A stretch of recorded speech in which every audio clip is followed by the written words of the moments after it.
मंत्री के दायित्व का निर्वहन किया। राजनीतिक क्षेत्र में आपका मंडल स्तर के कार्यकर्ताओं से सीधा संपर्क होने के कारण इस क्षेत्र में आपकी प्रभावी भूमिका रहती है।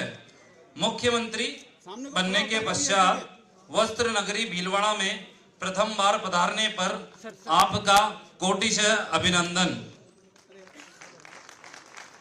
पर्यावरण संगोष्ठी के अध्यक्ष श्रीमान त्रिलोक जी छाबड़ा, संरक्षक अपना संस्थान, प्रसिद्ध उद्योगपति भामाशाह एवं समाज सेवी के स्वागत हेतु मैं श्रीमान किशन गोपाल जी शर्मा, श्रीमान कुंज बिहारी जी चांडक, श्रीमान शिव कुमार जी वाहिते से अनुरोध करता हूं कि मंच पर पधार कर श्रीमान तिलोक चंद जी छाबड़ा का मेवाड़ी पगड़ी, गमला एवं स्मृति चिन्ह द्वारा स्वागत करने का कष्ट करें।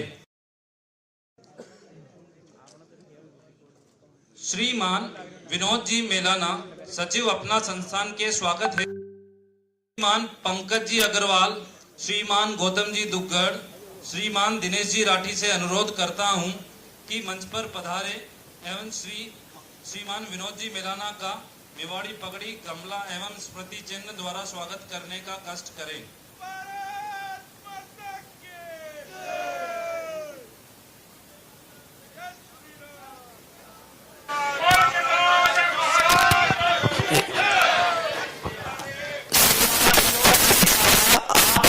समूह के संस्थापक है एवं अपना संस्थान के संरक्षक है।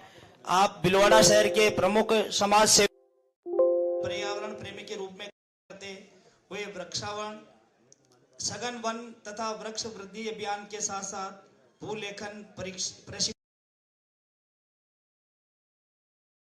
कराने की अग्रणी भूमिका निभा रहे हैं। अपना संस्थान एवं हरित संगम 2024 की जानकारी एवं प्रतिवेदन प्रस्तुत करने के लिए मैं श्री विनोद जी मेलाना को आमंत्रित करता हूं। अतः आपसे निवेदन है कि मंच पर पधार कर अपना प्रतिवेदन प्रस्तुत करावें।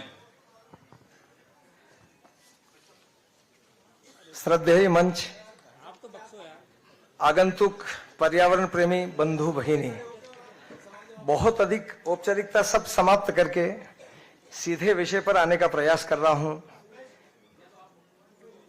भीलवाड़ा में जो पर्यावरण के प्रति जो काम हुआ है, जिसकी पूरे देश में चर्चा है, उसमें एक काम है जल स्तर यहाँ का, और यहाँ के समाज के लोगों के प्रयत्न से एक अद्भुत परिवर्तन हुआ है। जो वर्ष 2002 में 140 से अधिक फीट नीचे पानी था, 2017 में 15 फीट पर पानी मई जून में आया और 2019 में 5 से 10 फीट पर आया है, और आज भी लगभग 10 फीट पर। अभी सीवरेज डली तब भी हमको मालूम है, मकान की नींव खोदते तब भी मालूम है 90% बेसमेंट में पानी आया है। वर्षा जल संरक्षण का बहुत बड़ा योगदान है। और भी कारण हो सकते हैं, लेकिन एक ये चर्चा का विषय हुआ, और ये चर्चा का विषय जब डूंगरपुर पहुंचा, प्रशासन ने सहयोग किया और एक वर्ष में 265 केंद्रों पर जल संरक्षण किया। परिणाम ये हुआ कि एक वर्ष में 20 फीट पानी ऊपर आया और 3 TDS पानी सुधरा। दूसरा, पौधारोपण के क्षेत्र में जो काम किए हैं, वर्ष 2022 तक 30 लाख पौधे राजस्थान में लगाए थे। गत वर्ष एक पेड़ देश के नाम, इस प्रकार का जो अभियान चला, उसके अंतर्गत 36 लाख पौधे एक ही वर्ष में लगाए गए।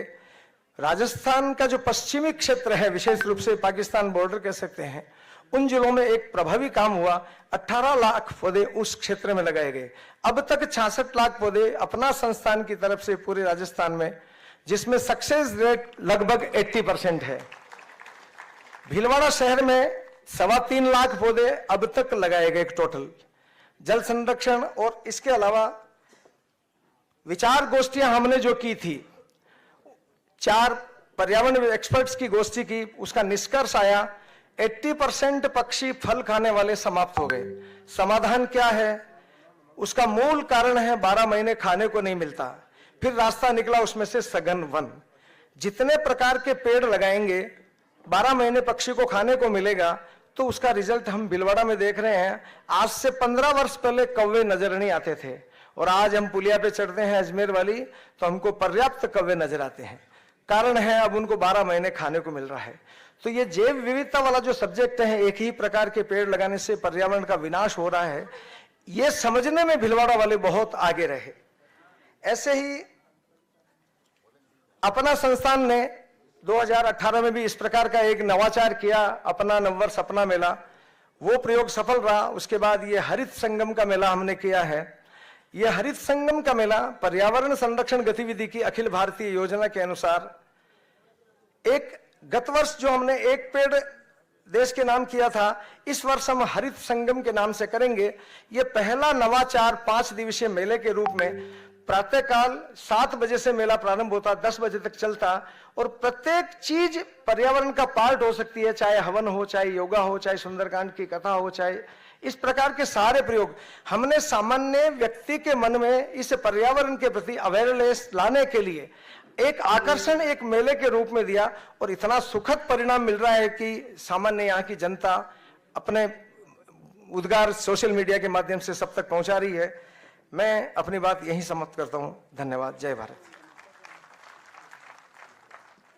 सनातन धर्म के रक्षण हेतु गुरु गोविंद सिंह जी के साहिबजादों के अमर बलिदान से प्रेरणा लेकर माननीय प्रधानमंत्री श्री नरेंद्र जी मोदी द्वारा 26 दिसंबर को वीर बाल दिवस मनाने की घोषणा की। इससे प्रेरणा लेकर स्थानीय नगर परिषद द्वारा शहर के साहसिक बहादुरी से ओतप्रोत बालक बालिकाओं को पुरस्कार देने की प्रथम पहल की है, जो कि प्रत्येक वर्ष 26 दिसंबर को दिया जाएगा। इस हेतु गठित समिति द्वारा प्रथम पुरस्कार दीपिका मालीवाल को, द्वितीय पुरस्कार लावण्य कुमावत एवं तृतीय पुरस्कार प्रीति चतुर्वेदी को दिया जाएगा।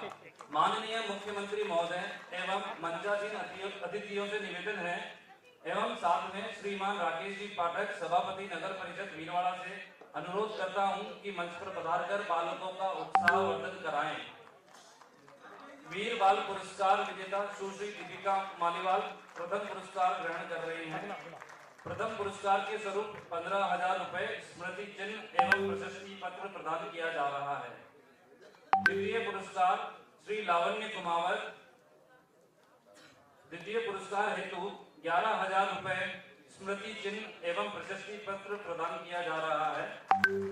तृतीय पुरस्कार हेतु सुश्री कृति चतुर्वेदी, तृतीय पुरस्कार के लिए 5,000 रुपए एवं स्मृति चिन्ह एवं प्रशस्ति पत्र प्रदान किया जा रहा है।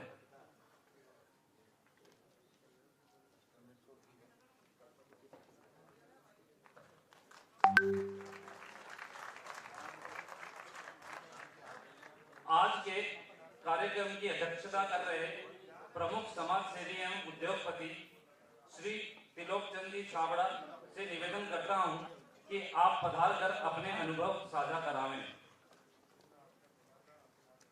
जी बहुत बहुत धन्यवाद। और माननीय मुख्यमंत्री महोदय के आने से मुझे ऐसा लगता है कि भीलवाड़ा में एक नई ऊर्जा आ गई है और निश्चित तौर पे ये ऊर्जा जो हमें पर्यावरण की दिशा में काम करने के लिए प्रेरित करेगी।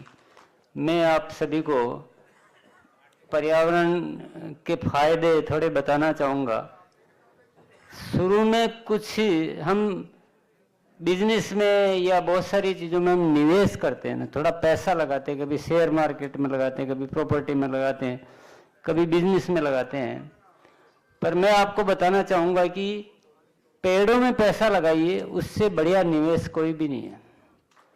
सर्वश्रेष्ठ निवेश है वो। और उसके इतने ज़्यादा फायदे हैं जितने फायदे और किसी चीज़ के हो ही नहीं सकते। फायदे आप गिनना है ना। सबसे पहला फायदा वो ऑक्सीजन देते हैं और कार्बन डाइऑक्साइड को कम कर लेते हैं, उसको ग्रहण करके ऑक्सीजन में कन्वर्ट, जो शायद हम तो कर भी नहीं सकते, किसी कितने भी करोड़ों अरबों कितना भी कर लो तो भी हमारे लिए मुश्किल होगा। दूसरा, वातावरण को शुद्ध कर देते हैं, पॉल्यूशन को बैलेंस करके वातावरण को शुद्ध कर देते हैं। कभी भी हम फील करेंगे जहाँ पेड़ है, हरियाली है, वहाँ खड़े होके देखेंगे, जहाँ नहीं है वहाँ खड़े होके देखेंगे, तो हमको, अगर हम उस भाव में कोशिश करेंगे तो हमको पता लग जाएगा कि क्या डिफरेंस होता है। पक्षियों को आकर्षित करते हैं पेड़ पौधे, और तीसरा फायदा यह है। चौथा है बारिश को आकर्षित करते हैं। पांचवा फायदा है जल को संरक्षण, ये एक नेचुरल वाटर हार्वेस्टिंग है। पेड़ों की वजह से जल नीचे उतरता है, वो एक रास्ता बना देते हैं, और जल संरक्षण का एक माध्यम है। भू संरक्षण, भूमि को कटने से बचाते हैं पेड़, तो बहुत सारी जो रेगिस्तान को बढ़ने से बचाते हैं, नदियों को कटने से बचाते हैं। ये फायदा हुआ हमारा 6 नंबर का। 7वां नंबर का फायदा हमारा, वो जानवरों को भोजन प्रदान करते हैं। बहुत सारे ऐसे जानवर हैं जैसे भेड़, बकरी, ऊंट वगैरह है, वो उन पत्तों से अपना जीवन चला लेते हैं, तो कोई अतिरिक्त कोई खर्चा नहीं है, आराम से। एक वो बहुत ही फायदे का एक वायबल।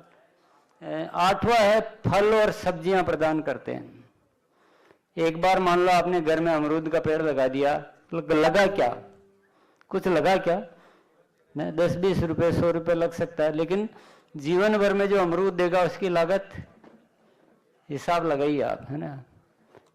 फल देता है, सब्जियां देता है। हमारे बहुत सारे पेड़ों से सब्जियां भी आती है, केर, सांगरी, इमली, बबूल की फली की सब्जी आप खाइए ना, अगर जिसने नहीं खाई हो तो आप इतनी घुटनों को ठीक करती हो और बहुत टेस्टी होती है। 9वां जो फायदा हमारा, औषधि प्रदान करते हैं ना, औषधि प्रदान करते हैं पेड़ पौधे। तो इसमें मुझे कुछ बताने की जरूरत ही नहीं है, क्योंकि सारी जो औषधियां बनती है वो पेड़ पौधों से ही बनती है ना। वो उसी को ही इधर उधर करके वो टेबलेट बना के हमें दे देते हैं, हम उनके बहुत सारे पैसे प्रदान कर देते हैं, लेकिन उनकी औषधीय तत्वों को हम भूलते जा रहे हैं। नेक्स्ट जो फायदा है वो है प्रकृति का सानिध्य मिलता है ना, हमें अच्छे दोस्त मिलते हैं ना, तो वो एक बढ़िया मित्र है। दोस्त कभी धोखा दे सकते कि नहीं, दोस्त जीवन में कभी भी धोखा नहीं देते हैं। परिसर की सुंदरता को बढ़ाते हैं ये। हमारा घर है, ऑफिस है, कार्यालय, बिल्डिंग है, जो भी है, उसको सुंदर प्रदान करने में हो सकता है दूसरी चीजों से सुंदरता प्रदान करेंगे। आपको 1 करोड़ लगे, 10 लाख लग रहे हैं, उसी चीज को इससे करोगे तो आप 10% कीमत में ही उसको सुंदरता से प्रदान किया जा सकता है। इसी तरह से हमारे परिवार के संस्कार बढ़ते हैं। हमारे अगर बिजनेस के एस्पेक्ट से देखेंगे तो हमारी संपत्ति की कीमत बढ़ जाती है ना। जहाँ अच्छी हरियाली, सजावट वगैरह की हुई तो वहाँ की संपत्ति की कीमत भी बढ़ जाती है। आने वाली पीढ़ी को हम एक अच्छा उपहार देकर जाते हैं, ये एक फायदा है। सुकून मिलता है, शांति मिलती है, तनाव से मुक्ति मिलती है, और हमारा इमोशनल बैलेंस करती है हरियाली। ये मैं नहीं कह रहा हूं, ये रिसर्च कहती है। तनाव कम होता है, आप पेड़ों के बीच में रहिए, आप कभी फील करके देखना, आपको कुछ टेंशन है, थोड़ा सा आप अकेले कमरे में बैठ के देखिए, फिर थोड़ी देर बाद आप बाहर हरियाली के बीच बैठ के देखिए, तो ये बहुत सारे ऐसे फायदे हैं, और बहुत सारे फायदे हैं आगे फिर, क्योंकि इतने एक बार सबको कुछ पता है, कुछ पता नहीं, पर हम हिसाब किताब ऐसे कभी लगाया नहीं होगा ना। पर मैं आप सभी को सलाह देना चाहता हूं कि, और मैं जो भी बात कर रहा हूं ना, अनुभव आधारित कर रहा हूं है। मेरे आप घर पे जाइए तो मेरा घर में बगीचा नहीं है, मेरे बगीचे में घर है। मेरे ऑफिस में आइए आप तो ऑफिस में बगीचा नहीं है, बगीचे में ऑफिस है। मेरी कॉलोनी में आइए तो कॉलोनी में बगीचा नहीं है, बगीचे में कॉलोनी है। तो बहुत ही मतलब इससे फायदे का सौदा जिंदगी में कुछ हो ही नहीं सकता है। तो सभी को सलाह देना चाहूंगा कि इस चीजों को थोड़ा सा, घर में आप प्लानिंग कर रहे हैं ना, तो पूरा उन एक दीवार टू दीवार पेड़ पौधों के लिए जगह ही नहीं छोड़ रहे हैं, ऐसा ना कीजिए। एक कमरा कम बना लीजिए, कोई फर्क नहीं पड़ता है, पर जगह छोड़िए, बगीचा बनाइए ना। और जितना जहां हो सकता है हम सबसे ये बगीचे बनाइए, पेड़ लगाइए, मिलजुल कर लगाइए, कॉलोनी के बाहर लगाइए, और बाहर का जो कॉमन प्लेटफॉर्म है वहां लगाइए। पर मैं आप सबको इस मूल्यवान समय में मेरे को बातें बोलने का जो आपको मौका मिला, उसके लिए बहुत बहुत धन्यवाद और शुक्रिया। जीवन पुष्प चढ़ा चरणों में, मांगे मातृभूमि से ये भर, तेरा वैभव अमर रहे माँ, हम दिन चार रहे न रहे। मुख्य अतिथि माननीय मुख्यमंत्री महोदय जी से महानुभावों को अपने उद्बोधन से लाभान्वित करने की कृपा करावें। भारत माता की, भारत माता की जय श्री राम।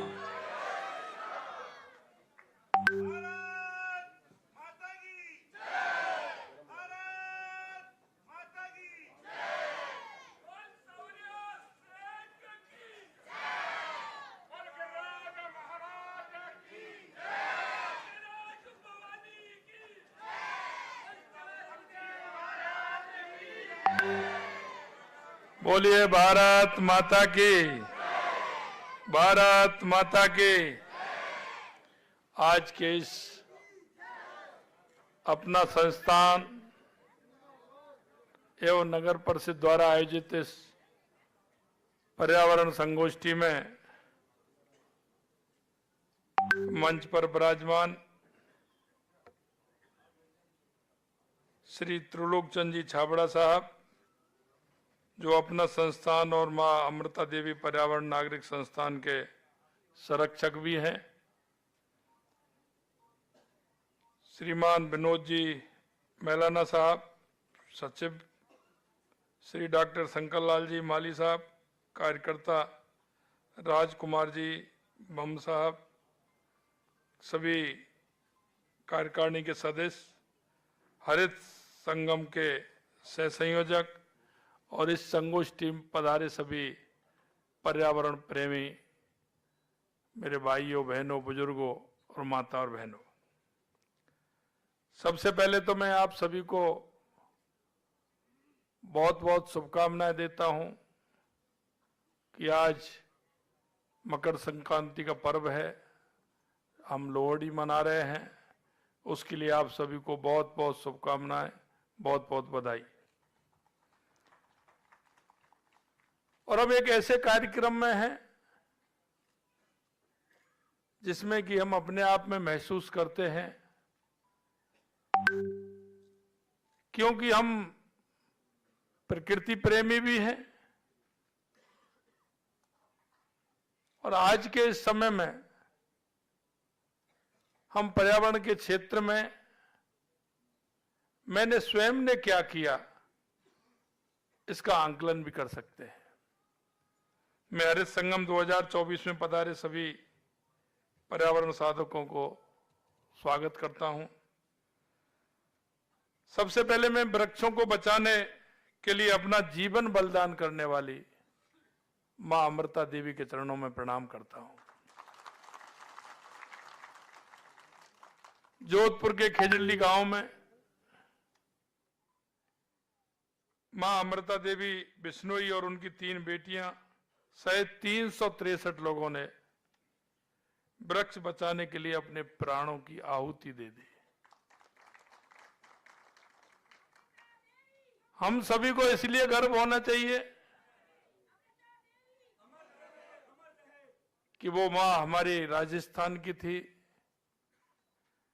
और राजस्थान शक्ति और भक्ति के क्षेत्र में जाना जाता है, लेकिन मां अमृता देवी ने पर्यावरण के क्षेत्र में भी राजस्थान के अंदर बहुत बड़ी मिसाल खड़ी की है।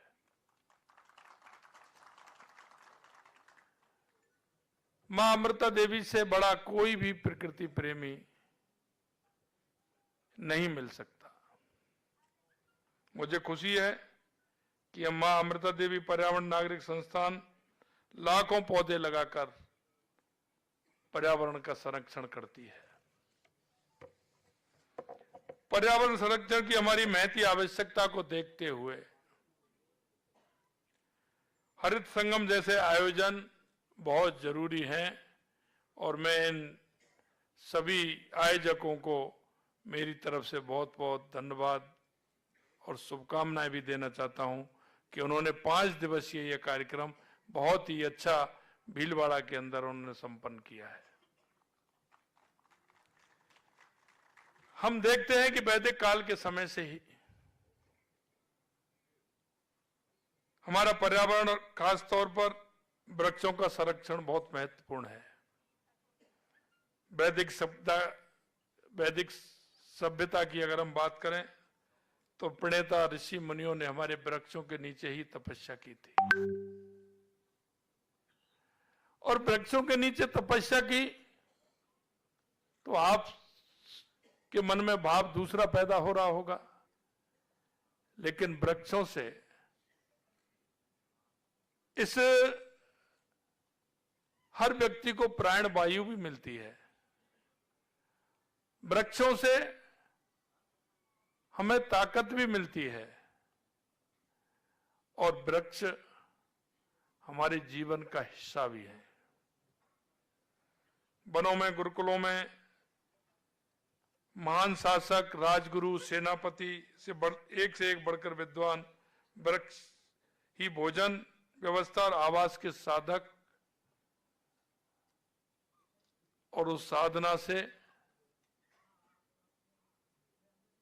हमारे ऋषि मुनि तपस्या करते थे। वृक्षों का संरक्षक, संवर्धन परोपकार का कार्य है, क्योंकि हो सकता है उस वृक्ष का लाभ आपको नहीं मिले, लेकिन आने वाली पीढ़ी को निश्चित रूप से ही मिलेगा। ऐसे संगमों के माध्यम से आमजन में जागरूकता फैलानी होगी। वनों के बिना जीवन सुरक्षित नहीं है।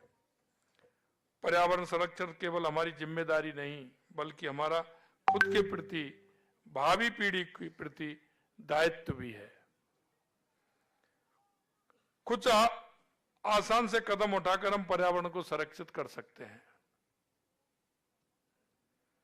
वृक्ष संरक्षण, सिंगल यूज प्लास्टिक का उपयोग बंद करने, पानी की बर्बादी को रोकने, बच्चों को पर्यावरण के प्रति जागरूक करना हम सभी की जिम्मेदारी है।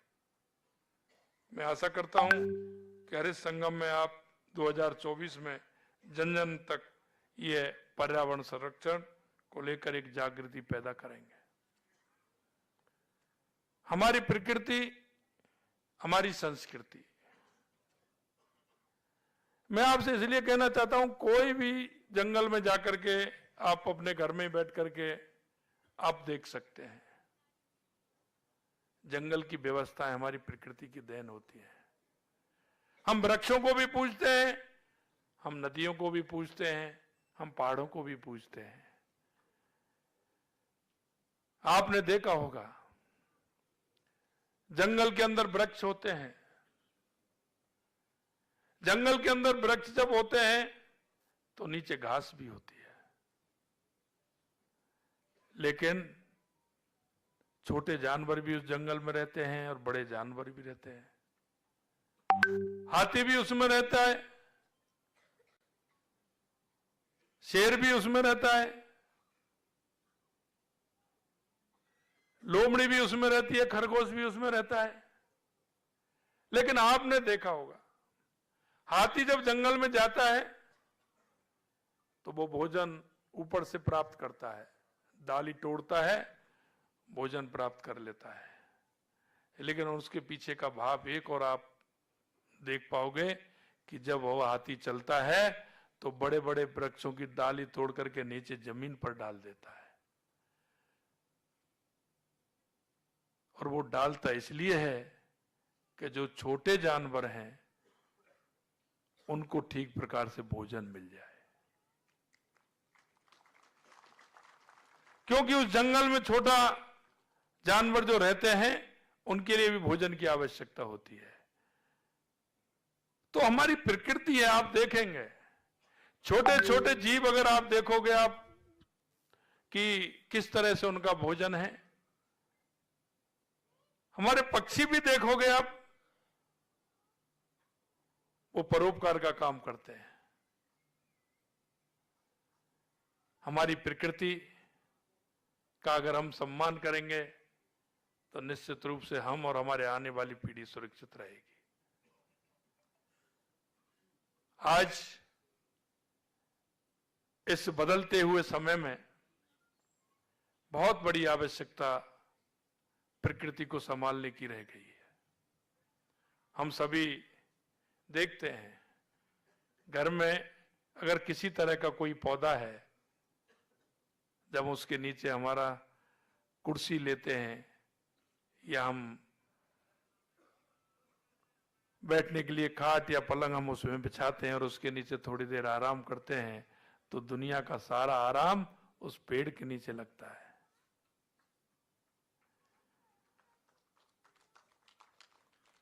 मैं आपसे निवेदन करना चाहता हूं कि आप इस क्षेत्र में 2 कदम बढ़ाइए। हमारी सरकार पर्यावरण के क्षेत्र में आपके साथ कदम से कदम मिला करके चलेगी। हम चाहते हैं कि हमारा राजस्थान रेगिस्तान के रूप में जाना जाता है, बैठता है, पानी की कमी है, समस्या के आज से पहले भी बैठे और आज भी बैठे। लेकिन आपने देखा होगा पर्यावरण के क्षेत्र में हम अगर 2 कदम आगे बढ़ाएंगे तो राजस्थान को भी हम अग्रणी प्रदेशों में खड़ा कर देंगे। इस मौके पर मैं आपसे इतना ही निवेदन करना चाहता हूं कि आप स्वयं कोई ना कोई प्रेरणा लेकर के यहां से जाएं कि हम पर्यावरण के क्षेत्र में हम अपने अपने क्षेत्र में वृक्ष लगाने का भी काम करेंगे, उनका संरक्षण का काम भी करेंगे, और करेंगे नहीं,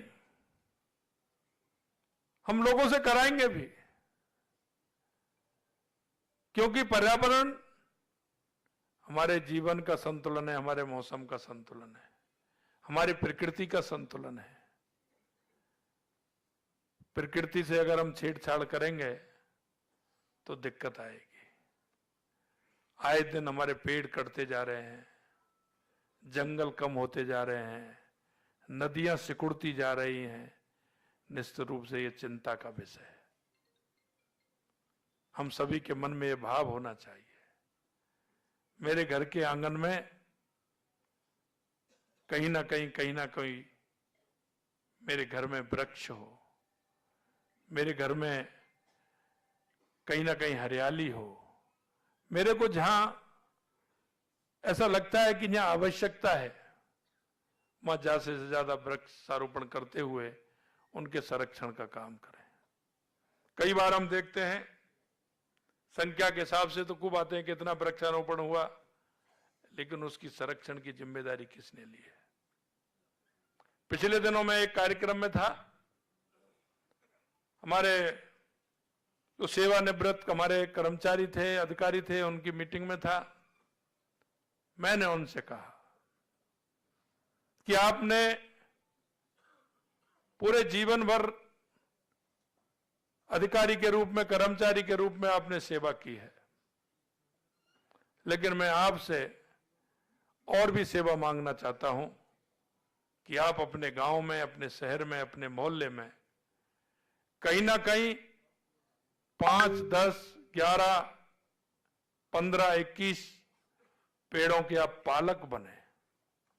पालक बनते हुए उनका संरक्षण का कार्य करेंगे तो निश्चित रूप से हमारा जीवन बहुत ही खुशहाल होगा। मैं आपसे भी यही निवेदन करना चाहता हूं। हमारे बच्चे होते हैं, उनको भी हम पालते हैं। ये भी 2 साल 3 साल की दिक्कत, उसके बाद तो वो आपको फल देने वाले हैं। कौन उसमें आकर के बैठेगा, कितना बड़ा परोपकार का कार्य है। मैं आपसे यही निवेदन करना चाहता हूं कि आप भी आज प्रण लें, जितना कर सकते हैं 5, 11, 15, 21 कितने पौधों वृक्षों के आप पालक बन सकते हैं, आप पालक बने और इस प्रकृति को संभालने का, सुंदर बनाने का हम आप सभी का कर्तव्य है। उस कर्तव्य को भी निभाएं, क्योंकि हम देश के नागरिक हैं, इस प्रदेश के नागरिक हैं, हम जहाँ रहते हैं उस गांव के नागरिक हैं, जिस शहर में रहते हैं उस शहर के नागरिक हैं। हम सभी का दायित्व बनता है। मैं इस मौके पर आपसे इतना ही निवेदन करना चाहता हूं। आप सभी ने मेरे को यहाँ बुलाया, मेरा सम्मान किया, उसके लिए मैं तहे दिल से आपको बहुत बहुत धन्यवाद देता हूं। आप सभी को देता हूं, संस्था को देता हूं, और संस्था के उन सभी जो ये मेला लगाया है, मुझे बहुत अच्छा लगा। कितने मेहनत की है उन्होंने। मेरे को बता रहे 350 प्रकार के फूल हैं, मैं ऐसे सभी पर्यावरण प्रेमियों को बहुत बहुत शुभकामनाएं देता हूं, धन्यवाद देता हूं। जय हिंद, जय भारत। अब मैं आभार प्रदर्शन के लिए श्रीमान राजकुमार जी बम को मंच पर आमंत्रित करता हूं। श्रीमान राजकुमार जी बम, आप परम पूजनीय माधव गौशाला नौगांवा के अध्यक्ष हैं, अपना संस्थान के ट्रस्टी हैं, भीलवाड़ा महानगर में नगर क्रमांक 1 के माननीय संघ चालक हैं तथा हरित संगम 2024 5 दिवसीय मेले के सह संयोजक का दायित्व निर्वहन कर रहे हैं। पर्यावरण संगोष्ठी में पधारे माननीय मुख्यमंत्री महोदय जी का मैं विशेष आभार व्यक्त करते हैं कि आपने अमूल्य समय में से समय निकाल हमारा मार्गदर्शन किया। इस कार्यक्रम को पूर्ण सफल बनाने में योगदान देने वाले नगर परिषद, समस्त सेवादाताएं, निःशुल्क सेवा देने वाली समस्त जनसेवी संस्थाएं, जिला प्रशासन, पुलिस प्रशासन, शिक्षा विभाग, चिकित्सा विभाग, यातायात विभाग, प्रिंट मीडिया, सोशल एवं इलेक्ट्रॉनिक मीडिया सहित प्रत्यक्ष सहयोगी तथा उपस्थित समस्त पर्यावरण स्नेही जनों का हार्दिक आभार व्यक्त करता हूं। साथ ही आशा करता हूं कि संस्थान के सभी प्रकल्पों में आप सभी का पूर्ण योगदान मिलता